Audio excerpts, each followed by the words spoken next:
everybody, welcome to my channel. My name is Sharon and this is a channel that is dedicated to all things related to narcissism. I've been married to a covert narcissist for almost 20 years. I'm separated from him now, and what I do with this channel is I use my real life experiences to get information out there to people about what narcissism really is, what it looks like, what it does to you, and what it does to your family. In today's video, I thought it would be interesting to talk about narcissism as it's found in the Bible. Narcissism is a personality disorder that gets its name from Greek mythology. Narcissus was a particularly good-looking man who fell in love with himself. He didn't have any interest in having a relationship with anybody outside of himself. He caught his reflection in a pool of water and was so enamored with himself that he just sat and stared at his own reflection. And eventually that caused him to die because he wasn't eating or drinking. He couldn't leave his own side. Somebody like that, he was obsessed with himself. Every culture, every society, every religion has something to say about this type of excessive selfishness. Today, narcissism is recognized as a psychological disorder in the DSM, the Diagnostic and Statistical Manual. It's known as NPD, Narcissistic Personality Disorder. It's not known for certain what causes somebody to develop NPD. There's different theories. Some people think that it is a genetic predisposition, environmental or biological factors, maybe a combination of all three. In my ex's case, certainly he had the genetic predisposition for it. His father is a narcissist, and the environmental factor was there as well. He was indulged from when he was a small boy. He was given everything. He never has had to work for anything. He was literally given everything. So somebody like this never grew. He never learned to be a man. He was always a dependent child, even when he was a grown man. Now, unfortunately for me, that continued into our marriage. For a large part of our marriage, I was codependent. I lost my own value and gave everything to him. I mentioned in another video, a few years ago, I was delivered by God. He saved me from codependence. I stopped being a codependent. God saved me. And as I was delivered, my ex started to collapse. As I changed, as I grew, as I saw my own value and I stopped giving him everything, I stopped being supply for him. I started treating him the way that he should be treated. He couldn't handle it and he collapsed. So my being saved by God ended up collapsing him because he couldn't survive without supply. It's important to understand narcissists are incredibly weak people. So today I'm going to talk about narcissism from a Judeo-Christian perspective. However, like I mentioned earlier, narcissism is recognized across every religion and culture. As a Christian, this is just what I'm most familiar with.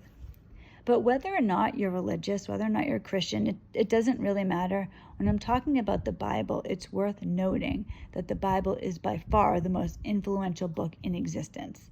The Bible has given material to the greatest artists, poets, and musicians. If we just talk about art in itself, Renaissance art in Italy, if you think about the Sistine Chapel, that is indescribably beautiful. And I've never seen it in person. I've just seen it in books or, in video. I can imagine if I was actually there looking at it, I would probably be moved to tears. There's so much beautiful artwork just alone coming from the Bible. But even more than that, the Bible has been the single greatest factor in shaping the morality of humanity. The Bible's been the world's best-selling book by far. It's broken all records known to man. In the last 200 years alone, it has sold 2.5 billion copies and been translated in 2,000 languages or dialects. Particularly in America, the Bible is especially influential from our very founding. 85% of American households own a Bible. 70% of Americans believe that the Bible provides answers on how to live a meaningful life. Several years ago, I heard somebody say that without the 10 Commandments, without the Bible, people would think it was okay to kill other people. People wouldn't think it was wrong to cheat on your spouse. And when I first heard that, I thought that was ridiculous. What are they talking about? Of course, people would know you're not supposed to kill anybody. But as I really thought about it, I agree with that now. We're so used to this type. We're so used to Judeo-Christian values. We're so used to knowing this that we don't think otherwise. But if there was definitely no God. There was no Bible. The Ten Commandments weren't in existence. Why wouldn't people think that? Because if that was the case, if we're just here randomly, we come from some primordial sludge and we're just happenstance, there's no reason why we would care about other people. Life really would be about bettering yourself, about getting whatever you need at the detriment to others, because there's no morality. It's morality that keeps you from killing other people, or keeps you from cheating on your spouse, keeps you from doing other things you shouldn't do, the other things that morality tells you shouldn't do. Without that, you wouldn't even think it. You'd be like an animal. Animals kill other animals. They don't feel guilty. They're not up at night worried. They're not trying to sneak around behind, their animal spouse's back and get away with cheating on them or anything like that. They don't care. There is no morality. I'm not saying animals are bad. I'm just saying that an animal doesn't have any morals. They don't have any values. They don't understand God. And we would be like that if we didn't have the Bible. So with that said, I'm going to talk about, the Bible has answers on how to live a meaningful life. So with that said, I'm going to look at some of what the Bible actually says about narcissism. Now, at their core, narcissists are selfish and arrogant people. The word narcissist isn't used in the Bible, but the Bible does have a lot to say about selfish and arrogant people. So I'm going to begin straight away with the verse on selfishness. I'm going to begin with Philippians 2, verses 3 through 4. Do nothing from selfish ambition or conceit, but in humility count others more significant than yourselves.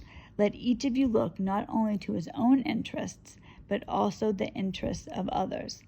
Now, anybody who is familiar with a narcissist knows that a narcissist is always concerned exclusively with their own interests. Nobody else factors in unless it benefits the narcissist. Now, one way that people recognize who a narcissist is, I guess the way you recognize narcissism is by the symptoms. So it's just like a physical illness. If I say had a runny nose, sore throat, I'm coughing, and I have a slight fever, we're going to assume that I have a cold. We know this because of my symptoms. I don't have those symptoms right now, so nobody thinks I have a cold. When it comes to narcissism, it's the same thing, or any other mental illness. It's the symptoms. Narcissists believe that they're unique and special, but the truth is that we know they're narcissists by their behavior. And one of the things that narcissists do is they triangulate. So people familiar with narcissism who are with a narcissist knows what triangulation is. It is when a narcissist uses lies and projection to turn other people against you to serve their purpose. So in Romans 16, verses 17 through 19, I appeal to you, brothers, to watch out for those who cause divisions and create obstacles contrary to the doctrine that you have been taught. Avoid them. For such people do not serve our Lord Christ, but their own appetites, and by smooth talk and flattery, they deceive the hearts of the naive. Narcissists are people who have, again, if you're familiar with narcissism, you understand. Narcissists have one rule for themselves and another set of rules for you. There's no universal rule for a narcissist. They believe that things can be however they wish them to be for them, but you do not get to live by that same leniency. So a narcissist will employ the strongest judgment on other people while demanding the strongest form of grace for themselves. Jesus warned us about this in the parable of the unmerciful servant in Matthew 18, 21 through 35. Because it's so long, I'm going to summarize it. So, there was a man who owed a large debt to the king. It was such a great debt that he couldn't pay it, and he believed he was going to have to sell his wife and children to pay for this debt. So he begged the king to show mercy to him, and the king did. The king wiped away his debt and let him go free and clear. So the same man who had just had the most wonderful thing happen to him leaves the palace and runs into somebody who owed him a much smaller amount of money. So he asked this person to pay him the money, and the man couldn't. So this man who was just forgiven and just had such grace bestowed upon him had this other man thrown into jail because he couldn't pay the much smaller debt. Now, the king found out about this and ended up punishing him. But this is an example of exactly what a narcissist will do. It doesn't matter what luxuries the narcissist has, what benefits the narcissist has. You do not get the same. You know, my ex has caused me so many problems in our marriage. He's so bad with money. He was constantly getting into credit card debt, all types of trouble like that. You know, he was a secret alcoholic. He did so many things.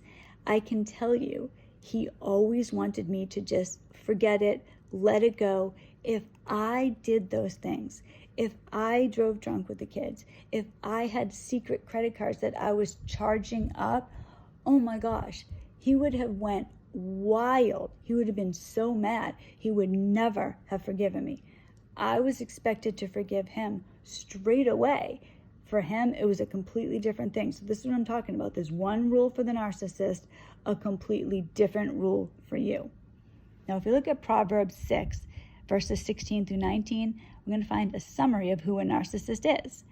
There are 6 things the Lord hates, 7 that are detestable to him: haughty eyes, a lying tongue, hands that shed innocent blood, a heart that devises wicked schemes, feet that are quick to rush into evil, a false witness who pours out lies, and a person who stirs up conflict in the community.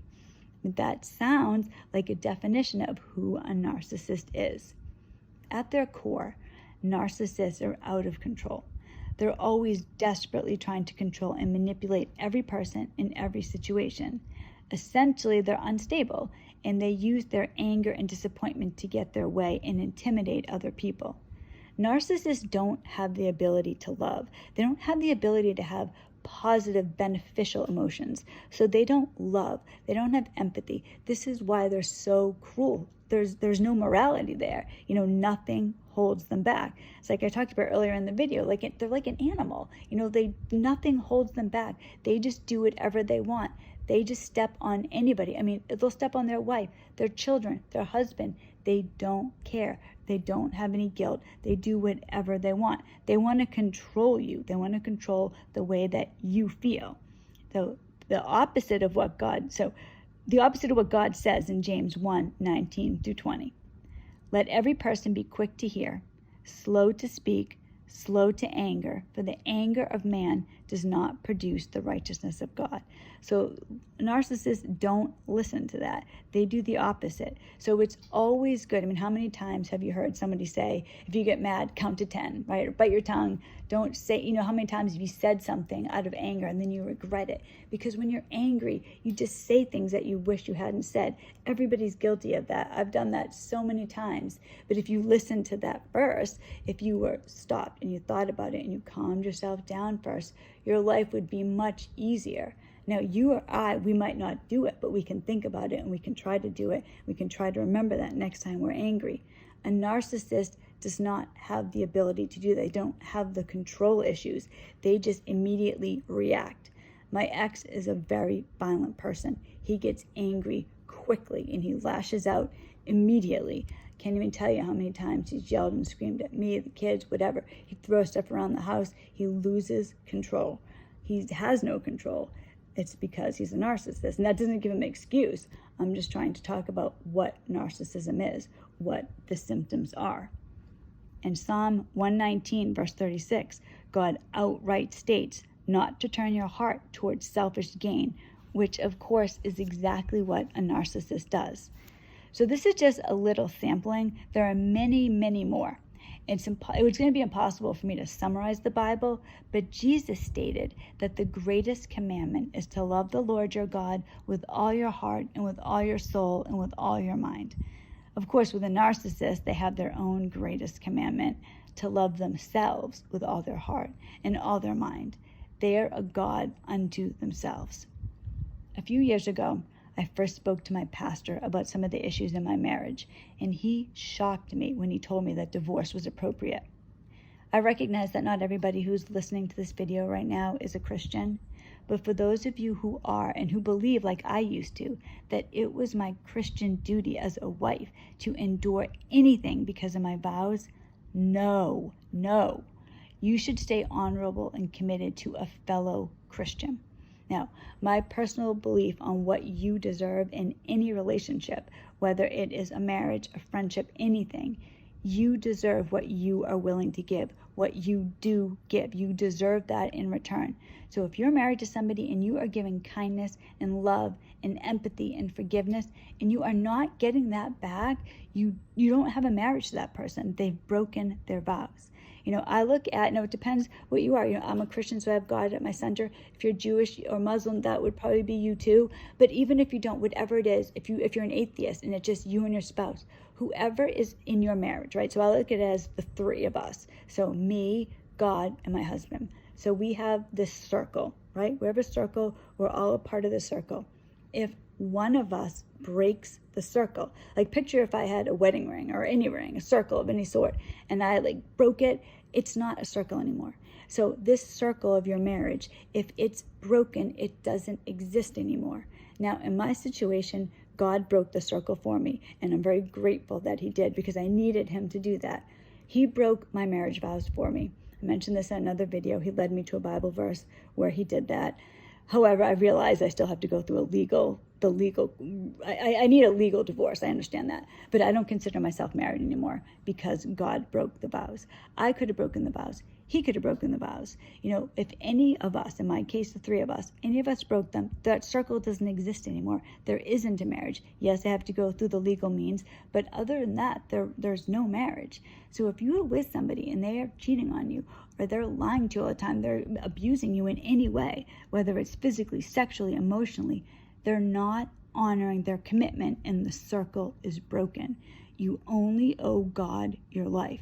I know people don't want to get divorced, and particularly if you're religious, it's a horrible thing to contemplate, but I have deep regrets in my marriage, and I really want people to understand, and this is why I have this channel. You don't need to be a doormat. You don't need to just lay down and just let people walk all over you. I didn't grow up religious.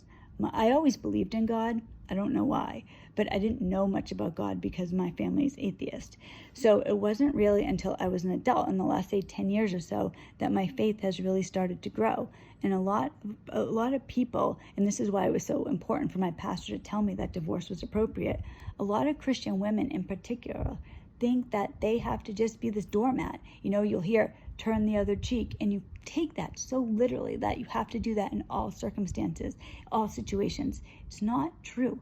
God was not a sucker. Jesus did not just let people do anything to him. Remember, he was the same person that was overturning tables and having a temper tantrum at the temple. You do not have to put up with anybody abusing you. You should not put up with anybody abusing you. You have one life. You deserve to be loved. You deserve to have a good life. So I'm not saying you have to get a divorce, but I am saying if you are being abused, please do not believe that your duty is to just stick by somebody regardless of what they do. If you're with a narcissist, narcissists don't change. You deserve to have a good life. You deserve to be with somebody that can give you what you have to give. Now, there are several people in the Bible that God deals with swiftly and severely, several narcissistic people. For a time, I'm just going to focus on Queen Jezebel. She was a murderer, a liar, a prostitute, and an enemy of God. She encouraged worship of false gods. She was thrown out a window, trampled by horses, and eaten by dogs. A lot of people, when they're at the point where they recognize who their spouse is, who this person is who is a narcissist, you really have a need for vengeance. And I get that, so I just want to mention this at the end of the video. If you are with somebody and they have hurt you so severely, it's only natural that you want something bad to happen to them. It doesn't make you a bad person. I'm actually dealing with this now, because I'll just tell you, I want bad things to happen to my ex. I'm not at a point where I'm just really willing to just, all right, well, I hope you have a good life. I don't feel that way. And in Proverbs 15, 9 through 10, the Lord detests the way of the wicked, but he loves those who pursue righteousness. Stern discipline awaits anyone who leaves the path. The one who hates correction will die. So I just want to say, If you are with somebody like this, if you're trying to handle the pain at the end and you really want vengeance, God will give this person vengeance. I know it doesn't always seem like it. Sometimes it seems like the narcissist just gets away with everything and you're the one that's suffering. But as my best friend says, keep your side of the street clean. And God states in Romans, vengeance is mine. I will repayeth it. I have a question for everybody, though, that I want you to tell me your opinion on. I'm suffering from this right now. I know God says that he will repay, but I feel, because I'm about to go through this divorce with my ex, because of this, I feel like I have to be civil, so I'm civil to him. I don't tell him what I really think. So at the end of my marriage, on the last day, when we're at the court and it's all done and he can't do anything to me anymore, I really, really want to let loose on him. I want to tell him off. So tell me, should I do that? Is that the right thing for me to do? Because I really struggle with it. My best friend who's going to come with me said he'd stand with me and support me while I do that. So I'm trying to decide, is that something I should do? I don't know. I want to, but then I'm trying to be good too. So give me your opinion. I'd really appreciate it. Thank you so much for watching this video. I'm so grateful for everybody who watches my videos, watches my channel. If you like the video, please give it a thumbs up. If you haven't subscribed already, please consider subscribing. I make videos every Monday, Wednesday, and Friday on all things related to narcissism. So if all goes well, I will see you on Friday's video. I hope everybody has a wonderful day. God bless you.